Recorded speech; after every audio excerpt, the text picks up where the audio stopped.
Good evening, everyone. This is M. Shanae for HiFi in the Low Light, and welcome to my channel. Tonight's video is going to be a little bit different. I'm going to split it into two parts.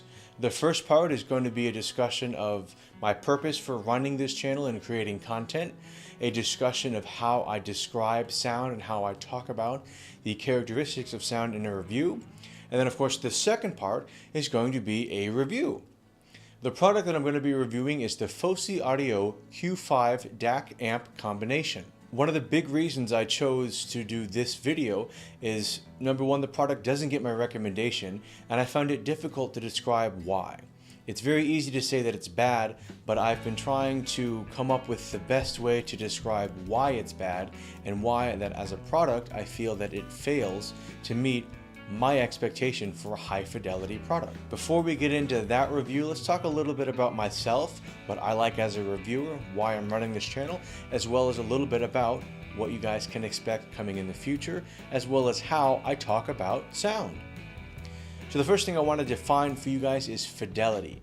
Fidelity in the English language and relating to music is a measure of exactness. So fidelity is the measure of exactness that something has at either copying or reproducing.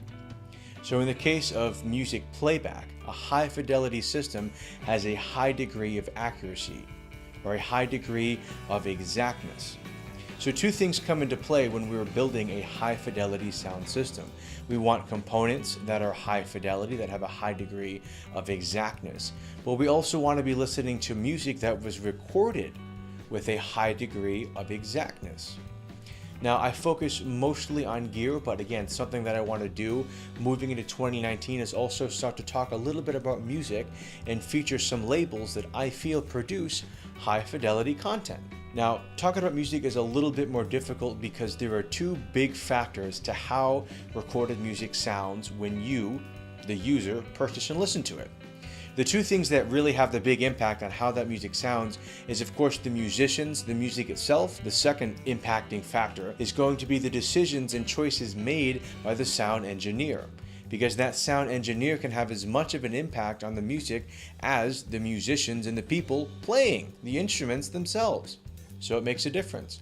Nonetheless, guys, let's discuss a little bit about how I talk about sound, talk a little bit about my preferences, because we all have preferences, and then talk a little bit about my purpose for the channel.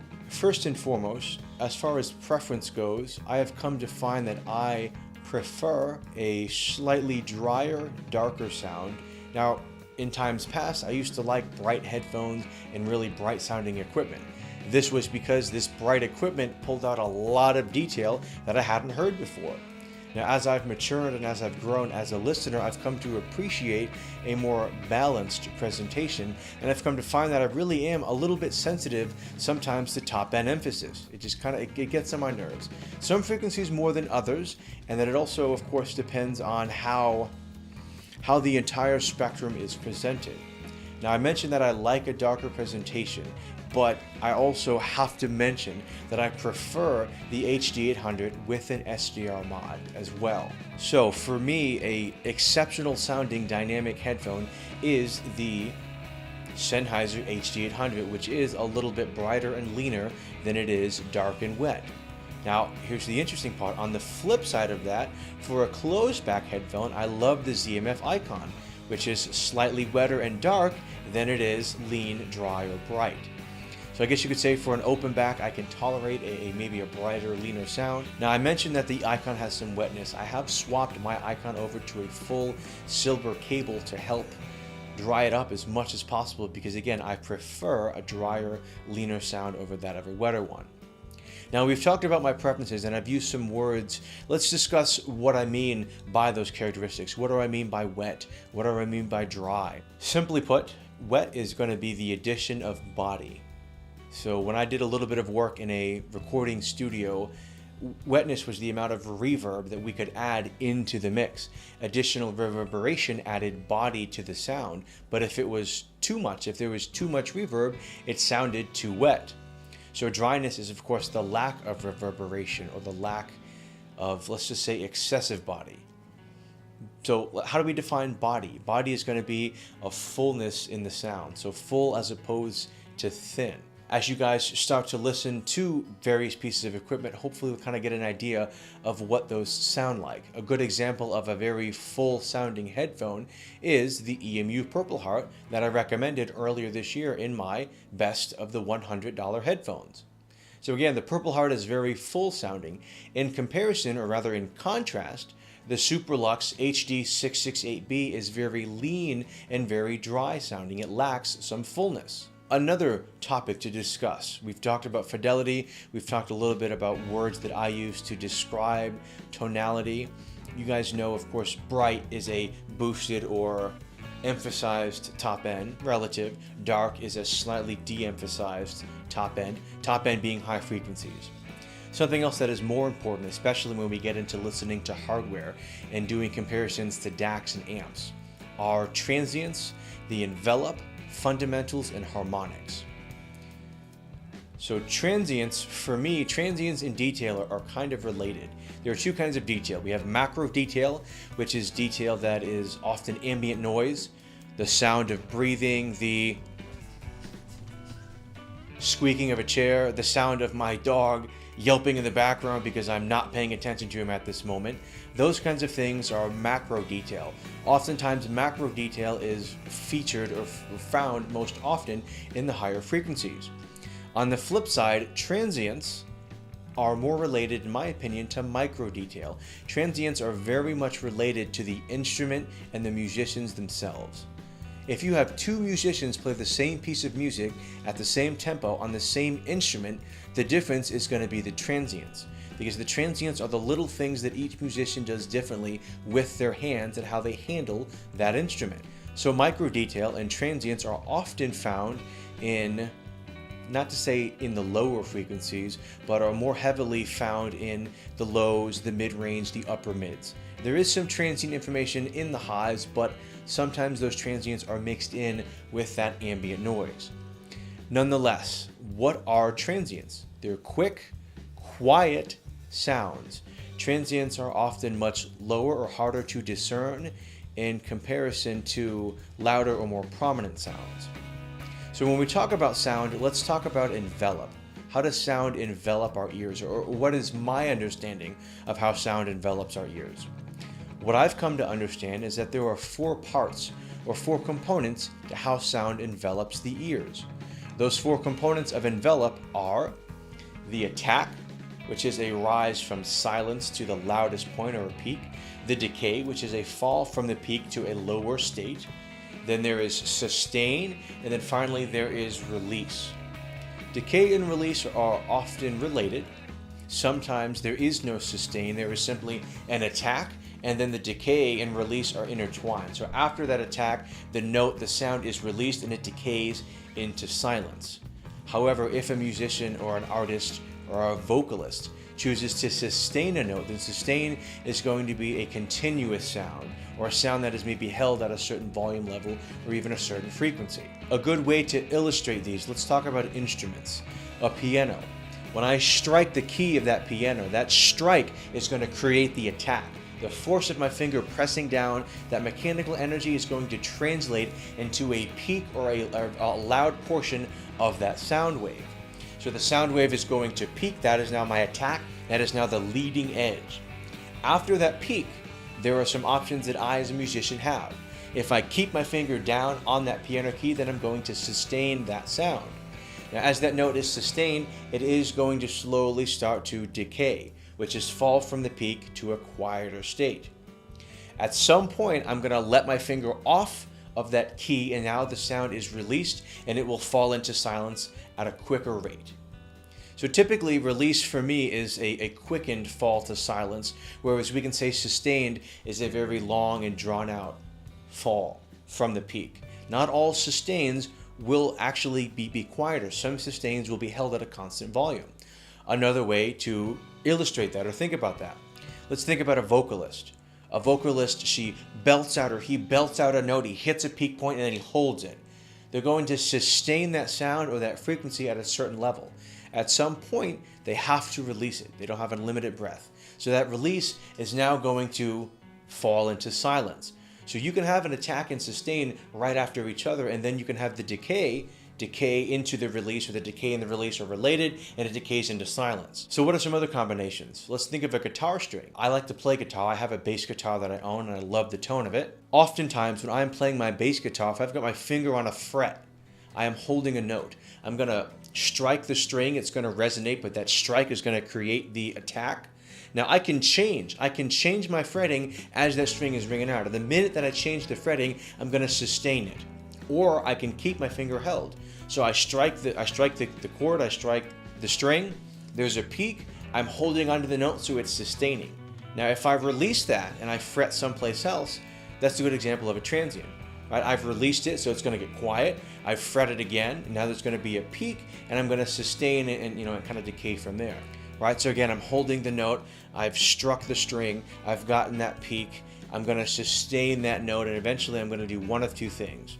I'm either going to let go, which means the frequency is going to change. I'm going to release tension on the string, and it's going to get quieter quicker, or I can mute the strings with my hand. Either of those examples, either me letting go of the fret or muting the strings with my hand, is an example of what I would consider to be the release.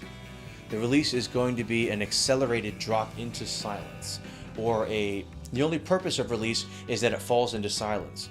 Right? Following the attack is always the decay. The decay is the fall from the loudest point to any stage that is quieter than that loudest point. Sometimes we can have an attack, we can decay, we can have another attack, we can decay into a second peak, we can decay into a sustain, or we can decay into a release. So when we talk about decay, it is how discernible is that fall from the loudest point. Something that is related is the decay and microdynamics. Microdynamics are going to be small, gradual changes in volume. A headphone, a piece of equipment that excels at revealing or reproducing microdynamics, is going to give you a very clear or discernible, audible change in loudness or literally in volume over time. We talk about headphones or equipment that has too much decay, or the decay is too fast. A fast decay is going to indicate that there is a lack of microdynamic resolve because there are some skips. Rather than being able to discern each of those steps, each of those small changes in volumes, we may hear a big one. So we may hear the peak, the decay may be super quick, and then all of a sudden it's quiet. There is still information between the peak and silence, but if a headphone is too fast, or if a piece of equipment has emphasized decay or overemphasizes the decay, then we miss out on those microdynamic changes. So by the extension, the attack can be related to macrodynamics. Macrodynamics are very sudden changes from quiet to loud. So if a piece of equipment is going to emphasize the attack, we can assume that it's also going to emphasize macrodynamics, or that very sudden shift from quiet to not quiet or loud. Let's talk a little bit more about detail and transients. For me, detail is, again, very quick, very quiet sounds that come after that loudest or that first initial peak. In some cases, multiple successive peaks can be transient, or can contain transient information, or can contain detail. Detail is going to be things that are harder for us to discern. Now, if you're in a natural setting, you're going to be able to hear all of the detail and all of the transients because you're quite literally sitting in front of somebody with an instrument. Now, of course, the sound of the room may give you some impact on how the musician sounds or the music sounds, but for the most part, in a purely analog setting, if you're with a guy in a room with a guitar, and we can assume that the room is sonically perfect, you're going to hear everything. You're going to have 100% fidelity, absolute exactness, absolute accuracy. Again, fidelity is the exactness, or the degree of exactness with which something can reproduce or copy. So when we're listening to music, that music has been captured, it has been recorded. So we have taken analog, which we can accept to be perfect, a perfect, flawless sound wave. We have captured it, we have digitized it, or we have copied it. And our purpose is to capture that with as much exactness as possible and to reproduce it with as much exactness as possible. So again, getting back to detail and transients. On a high fidelity system, you're going to be able to hear those small, quick, often quiet sounds that come after that loudest peak. Going again to transients, if you are listening to a track where there is a peak and then there are many other attacks following after it, a high fidelity system is going to clearly discernibly resolve those differences. A good way to think about this is, let's talk about vibrato. When somebody sings, oftentimes they will hold a note, but if they choose to, they can fluctuate the frequency at which they hold that note. All right, that's vibrato, and vibrato is very beautiful. But sometimes shifts in vibrato can reintroduce peaks because they're changing the frequency, and sometimes they're going to push a little bit more volume or a little bit more air to do that change. So it creates a peak. Now they're going to sustain it, and that sustain also has small peaks in it. Those small peaks that follow the large one, they're usually quieter than that initial peak, and that vibrato is kind of tied in with the sustain, but those are the transients. Those small, quick, audible changes in the frequency or the volume. Those are the transients. That's where the detail is. And for me, that is where the beauty in music is. Again, if I have two musicians play the same song on the same instrument at the same tempo and at the same volume, the difference between them is transient information, or the detail, right? How they play that instrument, literally what they do with their body and hands, will change how it sounds. That's what makes music beautiful, and that's what makes music unique. So, that was a lot. Guys, leave questions and comments below. Let me know how easily I made this to understand. If you have additional questions, ask them so I can help clarify things for you. So I hope I've given you some insight on how I talk about sound. Now I want to transition into the problems that I have with the Fosi Audio Q5 and why I will not be recommending it. One final thing that I need to talk about almost slipped my mind, and shame on me because it's super important. Fundamentals and harmonics. Going back to the guitar string, I'm pressing a fret, I'm going to strike the string. That attack or that peak is going to be formed primarily of fundamental tones. These are tones at the frequency that I desire. I'm trying to play a note in A flat at X amount of hertz. Right? So that initial peak or that attack is going to be composed of fundamental tones which are at the intended frequency. Now after that initial peak, when we start to get into the decay, come the harmonics. Harmonic overtones are shifts in the frequency, and harmonics are what make music sound beautiful. Oftentimes, what we hear is a combination of fundamental and harmonic tones. We want a balanced music system because it will present both the fundamental and harmonics equally. If you put emphasis on one or the other, then what we hear as the listener can be skewed. A very good way to understand this is with a guitar tuner. A very cheap guitar tuner has a hard time distinguishing the fundamental from the harmonics. And sometimes when I would tune my guitar with a very cheap tuner, the harmonics would skew what the tuner was hearing. So I know that my guitar is in tune with my ear, but the machine doesn't have a degree of accuracy or degree of exactness with which it is copying that sound to be digitally analyzed, right? So the tuner cannot distinguish the fundamental or the sum of the fundamental harmonics together. So it tells me that I'm playing a note too low or too high. Well, now when I upgrade to a better guitar tuner, now I play the same string and now it can discern. It can discern the sum frequency of combining, of course, the fundamental frequencies with those harmonics. Right? Now, most of you guys probably aren't going to come across a cheap guitar tuner because I'm talking about, when I was like, 10? So 15 years ago. 15 years ago, yeah, I had some cheap, who even knows how old it was, some very inexpensive guitar tuners that weren't super helpful. Nowadays, you're likely going to find a good product for very little that can help you get the most out of whatever you're playing, right? It can discern the frequency that you're playing by, of course, hearing both the fundamental and the harmonics. But the reason that we talk about fundamentals and harmonics is because, again, they're present in music. If you strip harmonics from music, music starts to sound mechanical and sounds fake, right? Or rather, on the other hand, if you overemphasize harmonics, then music starts to sound romantic, thick, syrupy, gooey, too smooth. It doesn't sound real. Balance is what gives us realness, or balance is what translates for us into fidelity. Emphasis on neither the fundamental or harmonic tones leads to us hearing a very realistic sound and leads to us experiencing a high fidelity playback. Assuming we're listening to music, of course. Now, the only exception to this is electronic music. In electronic music, the harmonics, the fundamentals, every stage of the envelope, so the attack, the decay, the sustain, and released. With electronic music, all 6 of those sound characteristics are manufactured by the electronic artist. They control the amount of fundamentals, they control the harmonics that are overtoned on top of that, they control the aggressiveness of the attack, they control stage of the decay, they control the sustain, they control the release, they control all of it.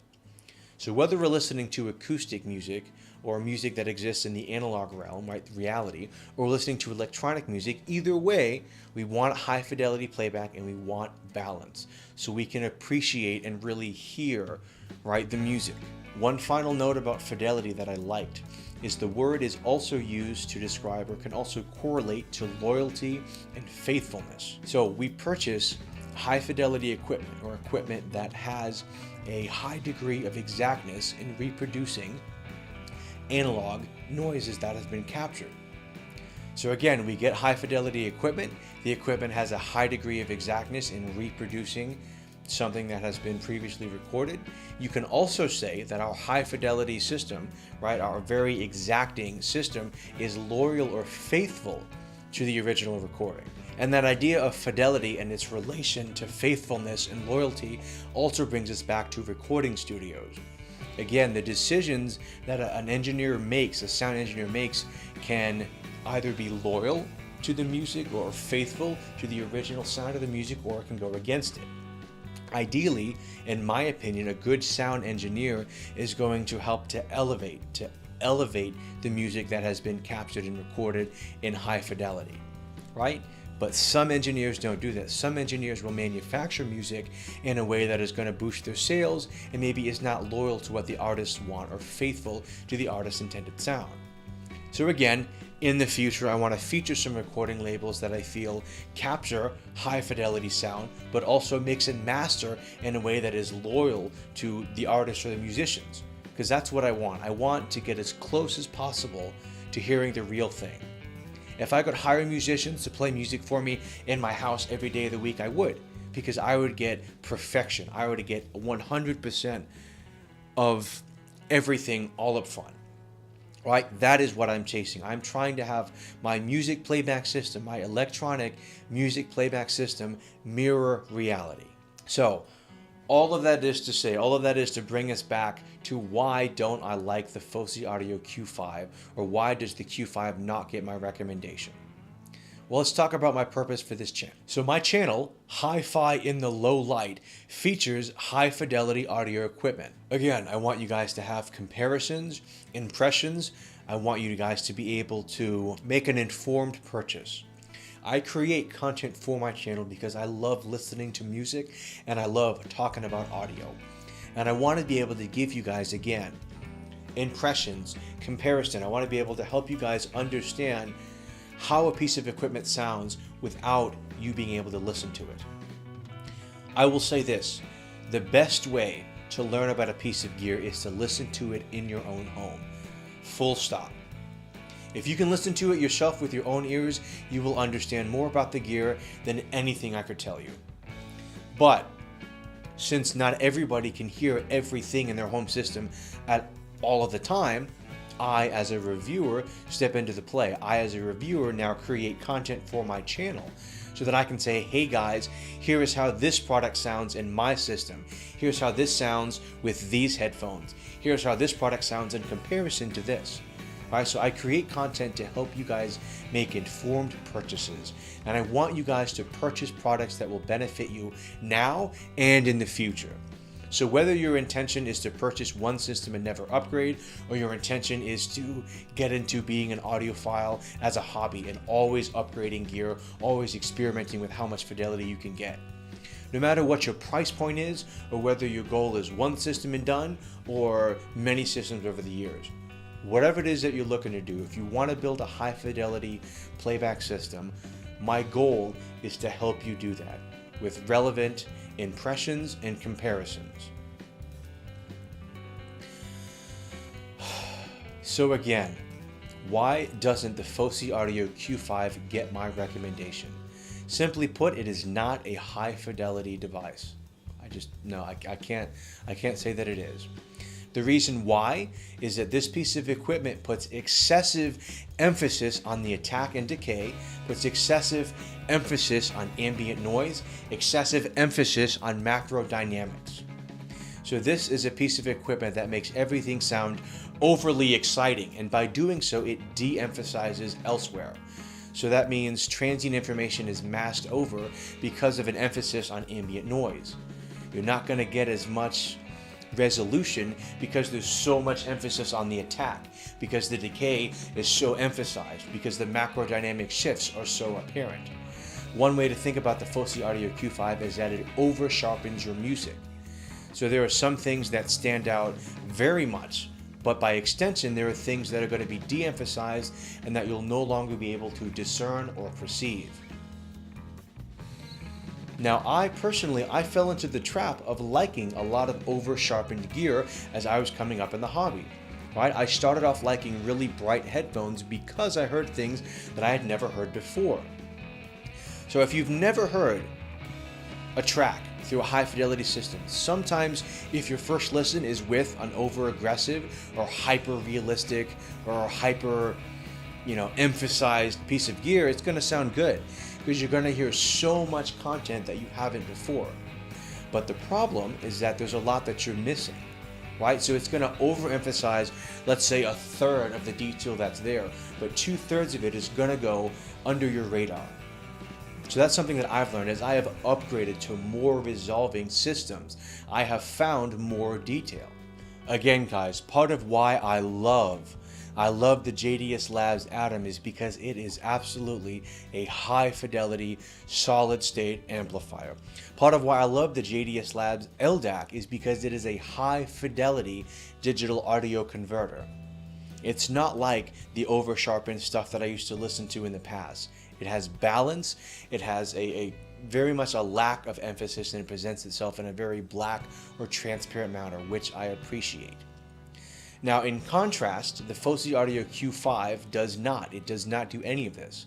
Now, you could say it's not fair to compare a $250 DAC with a $100 amp to a $66 combination unit.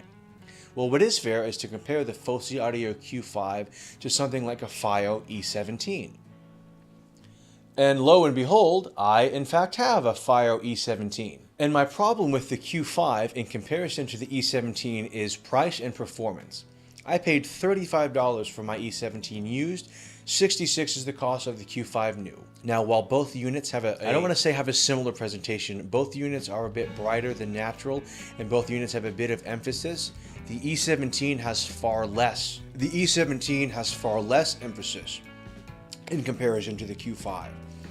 So whereas the Q5 is on the extreme end of being a bright and emphasizing piece of equipment, the E17 is much less extreme. Ideally, we want balance as much as possible, but we don't always get it. And the reason we don't always get it is because not every headphone on the market is balanced, and not all music is recorded in a balanced way. So manufacturers have to make decisions when building a product because they want, of course, everybody to experience some degree of improved fidelity when they make that purchase. In the example of Fosi, Fosi is targeting a very consumer, very minimal consumer, point. Fosi is targeting consumers who are used to very thick, very warm, just very sluggish, muddy sounding pieces of equipment. For whatever reason, thick, warm, muddy, analog, right? Analog in its worst iteration, or thick, warm, muddy, smooth sounding headphones dominate entry-level markets and dominate, what I would consider a a price point, not even a price point, like consumer perception. The Beats Solo 2 are a great example. Everybody knows Beats, and Beats are a very common consumer tuning. Now, the Beats Solo 2 would sound very good with the Q5 because they're two extremes. And the problem is if I recommend gear that is extreme, it holds you back in the end, or it actually de-emphasizes some fidelity, de-emphasizes detail, and doesn't serve you in the long run. So, why buy the Fosi Audio Q5, which doesn't have a gain switch, when you could get the Fire E17, which has 3 adjustable gain options, is portable, and you probably could pay the same. I spent $30 getting mine secondhand. Maybe you can find one for $60. But the point of the matter is that the Fire E17 proves itself to be more competitive than the Fosi Audio Q5. The point of the matter is the Fosi Audio Q5 is over-sharpened, is over-emphasized, is too aggressive, right? Too much emphasis on macro dynamics, too much emphasis on ambient noise, too much top-end emphasis. It is not a high-fidelity product and is not going to help you get truth in audio. You're not going to get truth in what you're listening. It's not going to be loyal to the original sound of that recording. And therefore, it does not get my recommendation. Guys, I am going to be featuring some other budget DAC amps in the future. I am going to be hopefully getting products in from brands that I have some respect for. The Fosi Audio Q5 was sent to me by the manufacturer, who reached out to me on YouTube. They asked me to review their product, and I said, sure. I told them, I don't know if you want me to review your product, because I don't think that you are targeting the same audience that I am. But they said, nope, we think we are. We think we're targeting the same market. So they sent it to me. So I hooked it up. I gave it a listen. I was intent. I was earnest. I was, happy to give it a go. And in the end, I didn't like it. It wasn't for me. And I listened to it with a variety of headphones. I did my testing with my EMU Purple Heart. I did it with my Superlux HD 668B. Did it with my AKG K701. And with each headphone that I listened to, whether it was a bright headphone, whether it was a smoother laid back headphone, whether it was somewhere in the middle, I could not get past the overemphasis or over aggressive sound of the piece of equipment, of the Fosi Audio Q5. I mean, some of the nice things about it is it's built pretty well. It's got coax in, which I actually used the coax input because that's where my system does the strongest. Problems that I have with it on the build, though, are that there is no selectable gain. But all in all, guys, for $66, I think that you can do better. As a matter of fact, for $130, I think you can actually get an exceptional system. That's something that I'll talk about in the future. But for now, guys, good night. I appreciate those of you who are new to the channel taking the time to watch this video. Please leave your comments and questions in the section below. Like, subscribe, and have a good day. Oh, and of course, happy listening to you guys.